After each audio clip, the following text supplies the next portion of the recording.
लद्दाख में टेम्परेचर कम होने के साथ साथ भारत के लिए इंडियन ओशन रीजन में खतरा क्यों बढ़ने लगा है? डीआरडीओ की रुद्रम मिसाइल किस तरीके से चाइना की एयर डिफेंस नेटवर्क को नाकाम करने के लिए भारत के काम आने वाला है? F-35 के होते हुए जापान अभी किस वजह से अपनी खुद की 5th जनरेशन फाइटर जेट को डेवलप कर रहा है? म्यांमार को भारत से सबमरीन लेने से रोकने के लिए चाइना की तरफ से कोशिश किया गया था, लेकिन म्यांमार ने अभी चाइनीज सबमरीन को लेने से किस वजह से इनकार कर दिया था। और बॉयकॉट फ्रेंच प्रोडक्ट्स का नारा लगाते हुए पाकिस्तान अपने खुद के प्रोडक्ट्स को बैन करने लगा था, जिसका अंदाजा खुद पाकिस्तान को भी नहीं है। ऐसे ही कुछ और खबरों के बारे में हम आज की वीडियो में बात करने वाले हैं। नमस्कार दोस्तों, मेरा नाम है अंशुमन नायक और आप सभी का बहुत बहुत स्वागत है इंडियन डिफेंस न्यूज के डिफेंस टॉक सीरीज में, जहां पर हम रोज नए डिफेंस अपडेट्स के बारे में बात करते हैं। तो चलिए देर न करते हुए आज की वीडियो शुरू करते हैं। आज की पहली अपडेट राफेल को लेके है और राफेल को लेके कुछ नए अपडेट अभी सामने आए हैं, जैसे कि भारत को ऑफिशियली 10 राफेल अभी पहले से डिलीवर किया जा चुका है, जिनमें से 5 पहले से इंडियन एयरफोर्स में शामिल किए जा चुके हैं और 5 अभी फ्रांस में मौजूद है, जिनको अब इंडियन एयरफोर्स के पायलट्स को ट्रेनिंग करने के लिए इस्तेमाल किया जा रहा है। उसमें से अभी 3 राफेल जेट नवंबर में भारत आने वाले थे और 2021 की अप्रैल तक इंडियन एयरफोर्स को फ्रांस की तरफ से 16 राफेल जेट को डिलीवर करने का फैसला किया गया था। आज इसी को लेकर कुछ और अपडेट सामने आई है, जिसके मुताबिक नवंबर में 3 से 4 राफेल भारत आने वाले और इसके बाद जनवरी में 3 और मार्च के महीने में 3 और राफेल भारत को डिलीवर किए जाएंगे और फिर अप्रैल के अंत तक भारत को एडिशनल 7 राफेल जेट को डिलीवर किया जाएगा। अब इस बात को लेके मुझे थोड़ा सा डाउट है, लेकिन ये अपडेट अभी वन इंडिया न्यूज में पब्लिश किया गया था। अब अगर ये बात सच निकलता है तो 2021 की अप्रैल के अंत तक भारत के पास कुल मिलाकर 21 राफेल होने वाले हैं और इसमें से 18 राफेल जेट गोल्डन आरो स्क्वाड्रन में शामिल किए जाएंगे, जिसके बाद बाकी बचे 3 राफेल को हसीमारा एयरबेस में शिफ्ट कर दिया जाएगा, जो कि राफेल की दूसरी स्क्वाड्रन को फॉर्म करने वाले हैं।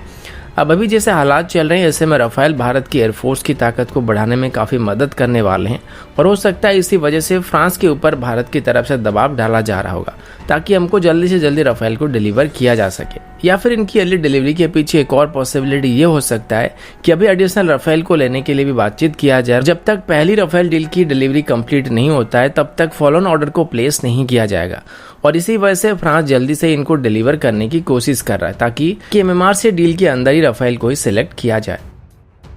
अगला अपडेट मालवेयर एक्सरसाइज को लेके है। आप सबको पता होगा कि नवंबर से बे ऑफ बंगाल में मालवेयर एक्सरसाइज को शुरू किया जाएगा, जिसमें इस बार सभी क्वाड कंट्रीज पार्टिसिपेट करने वाले हैं। ओरिजिनली इसको एक बायलैटरल एक्सरसाइज के तौर पर 1992 में शुरू किया गया था और तब इसको भारत और यूएस के बीच कंडक्ट किया जाता था। फिर धीरे धीरे इसमें जापान और ऑस्ट्रेलिया भी शामिल होने लगे थे, लेकिन ऑस्ट्रेलिया की तरफ से इसमें बस 2008 में ही पार्टिसिपेट किया गया था, लेकिन 2015 से जापान इसमें रेगुलरली पार्टिसिपेट करता आ रहा है। अब इस बार इसमें ऑस्ट्रेलिया भी पार्टिसिपेट करने वाला है और इस तरीके से इंडियन ओशन रीजन में क्वाड अभी एक्टिव होने लगा है, जिसको देखकर चाइना काफी चिंता में है। अभी इस एक्सरसाइज को 3 नवंबर से शुरू किया जाएगा और नेवी की तरफ से दिए गए स्टेटमेंट के मुताबिक इसे 2 फेज में कंडक्ट किया जाएगा, जिसमें पहले फेज को इंडियन ओशन रीजन में 3 से 6 नवंबर के बीच और दूसरे फेज को 17 से 20 नवंबर के बीच कंडक्ट किया जाएगा और 17 से 20 नवंबर के बीच जो एक्सरसाइज किया जाएगा उसको बे ऑफ बंगाल के बदले अरविंद सी में कंडक्ट किया जाएगा। इस बार इस एक्सरसाइज में भारत की तरफ से एक destroyer INS Ranvijay, INS Shivalik class की frigate, INS Sukanya offshore patrol vessel, INS Shakti fleet tanker और सबमरीन INS सिंधुराज पार्टिसिपेट करने वाला है। इनके साथ ही भारत की तरफ से P-8 एयरक्राफ्ट, दोनों एयरक्राफ्ट, हेलीकॉप्टर और हॉकजेट ट्रेनर भी इस एक्सरसाइज में शामिल होने वाले हैं।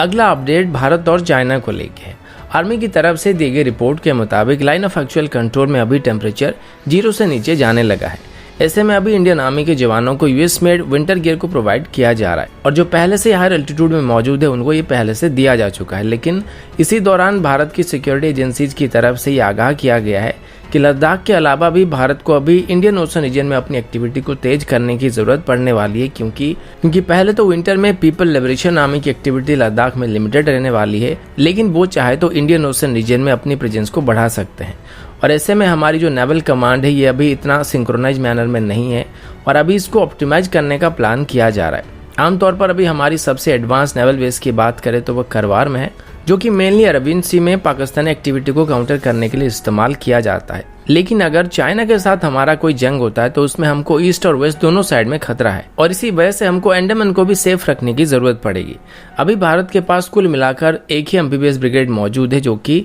तिरुवनंतपुरम में मौजूद होता है और इसका एक पार्ट अंडमान से ऑपरेट करता है और ये वो यूनिट है जिनको किसी भी ऑफेंसिव ऑपरेशन करने के लिए इस्तेमाल किया जाता है।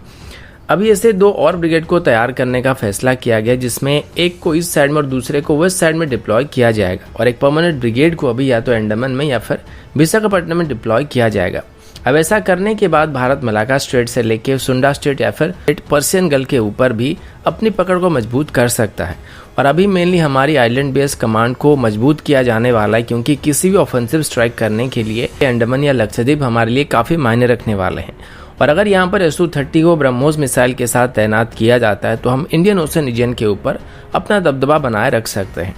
कल ही मैंने आप सभी को बताया था कि ब्रह्मोस मिसाइल को अभी 4000 किलोमीटर के डिस्टेंस की टारगेट को हिट करने के लिए इस्तेमाल किया गया था। यानी कि अगर SU-30 MKI के साथ ब्रह्मोस मिसाइल को इक्विप किया जाता है तो हम आसानी से ब्रह्मोस मिसाइल की ओरिजिनल रेंज से भी लगभग 10 गुना ज्यादा डिस्टेंस वाले टारगेट को हिट कर सकते हैं। और अगर इसको अंडमान में या फिर लक्षद्वीप में डिप्लॉय किया जाता है तो पूरे के पूरे इंडियन ओशन रीजन में हम किसी भी चाइनीज शिप्स को मार के गिरा सकते हैं। अगला अपडेट पाकिस्तान की तरफ से। आप सब जानते हैं कि पाकिस्तान की तरफ से अभी बॉयकॉट फ्रांस का नारा लगाया जा रहा है जिसमें टर्की भी उसको समर्थन कर रहा है और इसके पीछे क्या वजह ये आप सब जानते हैं। तो फिलहाल इसी बात को लेकर अभी पाकिस्तान इतना जोश में आ गया था कि बॉयकॉट फ्रांस के चक्कर में पाकिस्तान के अंदर अभी अपने ही प्रोडक्ट को बैन किया जा रहा है। तो रिसेंटली जैसे ही पाकिस्तान के पीएम इमरान खान ने बॉयकॉट फ्रांस का नारा लगाया तो पाकिस्तान के अंदर फ्रांस के प्रोडक्ट्स को बैन करना शुरू किया गया था और इसी बीच कुछ ऐसे प्रोडक्ट को भी बैन कर दिया गया था जो कि ओरिजिनली पाकिस्तान के अपने प्रोडक्ट हैं। एग्जांपल के तौर पर देखें तो पाकिस्तान में अंदर एलयू बिस्किट्स को बैन कर दिया गया है जो कि एक पाकिस्तानी कंपनी और इसके फाउंडर जो है उनका नाम हसन अली खान है और फ्रांस का इसके साथ कोई लेना देना नहीं है और ये बिस्किट भी अभी पाकिस्तान के अंदर ही बनाए जाते हैं। उन्होंने अभी BBC से बात करते हुए कहा कि बॉयकॉट फ्रांस के चक्कर में पाकिस्तान अभी खुद की प्रोडक्ट्स को बैन करने लगा है और बिना फैक्ट चेक किए ही पाकिस्तान अपना ही नुकसान कर रहा है। अब आमतौर पर लोगों की ऐसी हालत तब होती है जब वो किसी सस्ते नशे के चपेट में आ जाते हैं। उनको ये नहीं पता चलता कि वो क्या कर रहे हैं और वो एक्चुअली क्या करना चाहते हैं। अब इसको और आगे एक्सप्लेन करने के लिए मेरे पास शब्दों की कमी दिखाई पड़ रही है क्योंकि दुनिया में अभी जितने भी लो IQ वाले जानवर पाए जाते हैं वो सब इनके मुकाबले काफी बेहतर हैं। और आज से अगर आपको कहीं पर भी कोई पाकिस्तानी दिख जाता है तो उसको लू बिस्किट खिलाना मत भूलिएगा। और वैसे भी मैंने कहीं पे सुना था कि बिना चमड़ी वाले कुत्तों को बिस्किट खिलाने से ग्रहों का प्रकोप कम हो जाता है।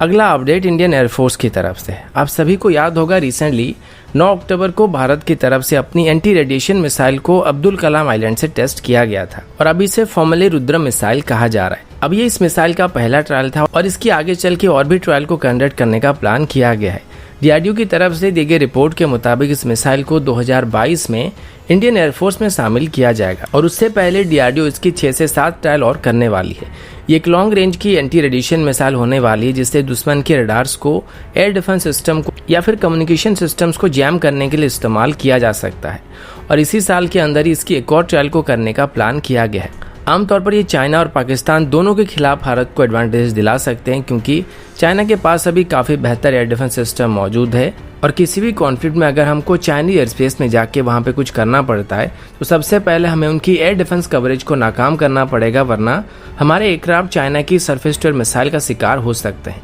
ऐसे में हमारी रुद्रम मिसाइल की मदद से चाइना के रडार स्टेशन या फिर कमांड एंड कंट्रोल स्टेशन को पहले से ही निशाना बनाया जा सकता है, जिसके बाद ये नाकाम हो जाएंगे और जब तक चाइना की तरफ से इनको रिस्टोर किया जाएगा तब तक इंडियन एयरफोर्स के फाइटर अपना काम करके वापस आ चुके होंगे। अभी हम Russian origin anti radiation missile का इस्तेमाल करते हैं लेकिन रुद्रम मिसाइल इससे काफी बेहतर होने वाली है और एक बार इसको फायर कर दिया गया है तो ये अपने टारगेट को किसी भी कीमत पर हिट करने वाला है। आमतौर पर अगर दुश्मन को पहले से अंदाजा लग जाता है कि उसके ऊपर अभी एंटी रेडिएशन मिसाइल को फायर किया गया है तो कुछ समय के लिए वो अपनी रडार स्टेशन को बंद कर देते हैं और मिसाइल की सीकर को रडार की सिग्नल मिलना बंद हो जाता है, जिस वजह से वो अपना ट्रैक खो देते हैं। लेकिन रुद्रम मिसाइल के साथ ऐसा नहीं होने वाला है क्योंकि अगर इसको एक बार किसी रडार के ऊपर या फिर रेडिएशन सोर्स के ऊपर लॉक कर दिया जाता है तो भले ही दुश्मन उसको बंद कर दे लेकिन अपना ट्रैक नहीं खोता है।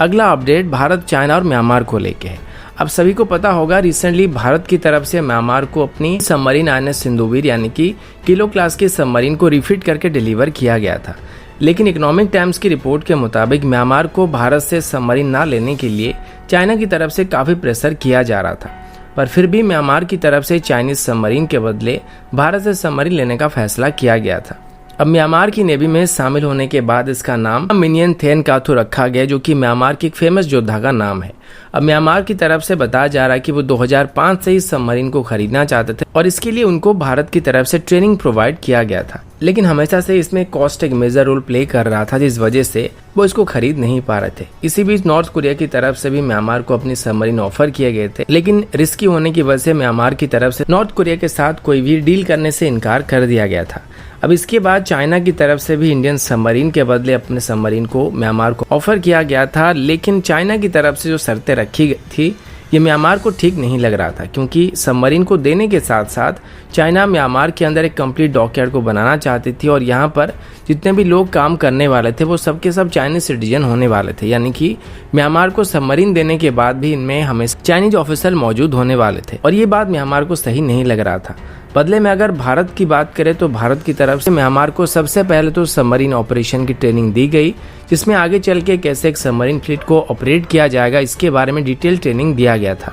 और इसी वजह से म्यांमार की तरफ से इंडियन सबमरीन को लेने का फैसला किया गया था और आगे चल के वो भारत के साथ बेहतर मैरीटाइम कोऑपरेशन को बनाए रखना चाहते हैं। अब म्यांमार इंडोनेशिया, मलेशिया, वियतनाम और सिंगापुर के बाद 5वां साउथ ईस्ट एशियन कंट्री है जो कि सबमरीन को ऑपरेट कर रहा है और इसको अभी भारत की आर्कटिक पॉलिसी का एक सफल कदम कहा जा सकता है।